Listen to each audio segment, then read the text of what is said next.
number 3 is going to begin here. We'll see who's on the play. It looks to be Al Karabell, #1 overall seed. Hasn't lost a match yet this week, and with this innovative take on Esper Stoneblade, we'll see what Lanny's going to search up here with this blue to Delta.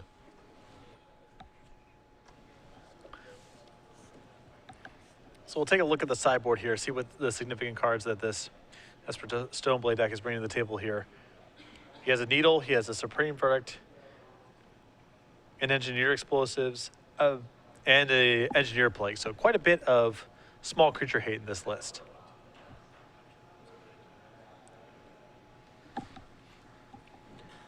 An Inquisition of Kozilek will see a Birchlore Ranger, a Wirewood Symbiote, an Abrupt Decay, a Deathrite Shaman, and the very troublesome Elvish Visionary, along with 2 lands. Pretty straightforward, good hand. Yeah, Abrupt Decay has to come in this matchup because of Umazawa's Jite. Yeah. There are other threats in the matchup, the sweepers and the spot removal, but still have to answer Jite specifically. It does stink that you have to board in a card like that in a matchup where, you don't want to be reactive, but you have to hedge against Jite. It's just too good. That's all there is to it. You'd rather keep your combo as intact as possible, but if you get hit once, that's going to be game over. See what land Steve wants to play to start. He drew a fetch land for the turn, so he's going to go Birchlore instead of Deathrite Shaman. Well, here's Thoughtseize, so now Al can see exactly what he drew, which was the fetch land.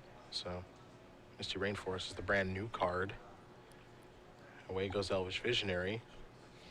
And I like those 2 selections with those discard spells. Yeah, well, at that point, it feels like you're taking Abrupt Decay if you have something you're trying to punch through, and otherwise, the most threatening card in the hand is the Visionary. Though you will note that Al did not play a second land. Yes. So that is a little bit worrisome. This is a Glimpse. Uh-oh. That is a Deathrite Shaman, a trigger. Does he have another card to play? He does not, so a mediocre Glimpse at best. I would grade that sub-mediocre. Sub-mediocres? Yeah. Nice. Tough crowd. Tundra off the top. Timely. He's just going to pass the turn back. You have to imagine that if he kept a 1-land hand, his hand is very good. There's a Swords. Remove something here. Get the Thoughtseize out of there. Get a little drain in. Karabell going to go down to 14.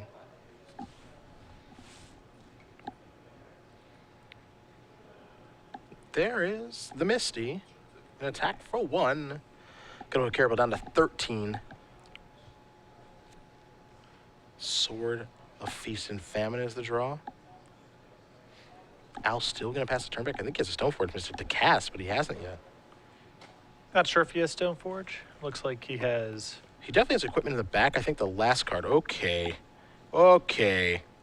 Well, that makes a little more sense now. I was saying, where's that Zealous Persecution coming from? Because there's none in the sideboard. 1 in the main deck. Oh. What a beating. Hater. Yeah, absolutely. There's a Misty Rainforest into a Deathrite Shaman. How about a Thoughtseize? Now he gets to clear out the Abrupt Decay. There's a Reclamation Sage there too, though. He's going to go with the Sage. And Al has taken quite a bit of damage here off of just random Deathrite Shaman chip shots, Thoughtseize. The clock increases. It is ticking. It's 3 a turn now. Deathrite, of course, its drain ability, then Dried Arbor, well, that gives those block rocking beats. Yep.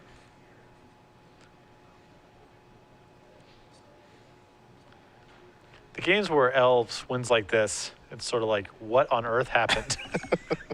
How did we get to this point? Uh-oh. Is there? Oh, there's a second Arbor. That's in the graveyard already. Got taken care of by Zealous Persecution. If there was a third Arbor, I don't know what I would do. Yeah. Gonna get Jite. Oh, well, still not that big of a deal here. No, he's got the Decay at the ready to kill Stoneforge. I imagine he wants to get that off the table so he can keep on swinging in with Old Dryad. Oh, of course. And Al's hand is a bit of a mess right now. It's 2 pieces of equipment, a Supreme Verdict, and a Jace. So he needs to draw back-to-back lands to really have anything going. And he doesn't have that much time to find it. Yeah, fetches actually are kind of bad now, too. Now, the Jite, there it goes. It's back in the hand now. I was going to say, it doesn't come directly into play. That'd be too good.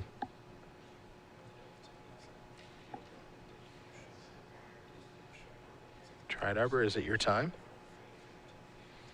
If not now, then when? What? Whoa, whoa, whoa, whoa. You need that to be down. That's the whole clock. That's the point.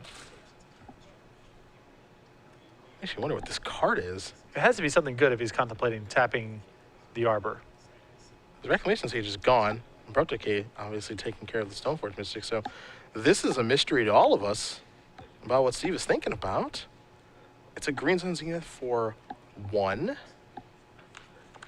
Queer and Ranger. Okay. Could have searched up Death right there to increase the clock. But that does, I guess it untaps Death right, so it's all the Yeah. same. Oh, yes. Oh, yes. Oh, this is beautiful. Drain you. Pick it up. Oh, I guess we'll serve in for 1 Hi-ya. first. Put you to 5. Pick this up, untap this, replay this. The drain. Put you to 3. I don't know if Al has a way out. Yeah. And I like doing this all in the main phase so you don't have to worry about any Snapcaster shenanigans. Well, Plains was draw number 1. It's an extension of the hand. That's number 2. Steve Medanic is going to win this match over Al Calbro. 2 games to 1. And for Steve, he is on to the finals against Death and Taxes. And if history serves, Patrick, that's a pretty good matchup for the Elves deck. We've seen Death and Taxes pull off the upset before, most notably Dave Shields in the finals in Providence against Ross Merriam. But this is a matchup you got to be thrilled with if you're Elves. I think that's the case. We're going to see if Steve can combo off with the Green Menace or if the White Weenie deck, where most of its hate cards are not good against creatures and what Elves is trying to do, can overcome once again. Steve so far has gotten through 2 considerably tougher matchups. I agree with no that. questions about it. You know, the Bug Delver matchup, I think is fine because of Steve's deck construction, the 4 Blood Moons in the sideboard, but can definitely be hairy. This matchup, I think, is, you know, actively below 50% for Steve, but now through it and on to the finals where perhaps the best matchup in all of Legacy's most commonly played decks waits for him in Death and Taxes. Well, let's bring it on back to you and me because we got to give away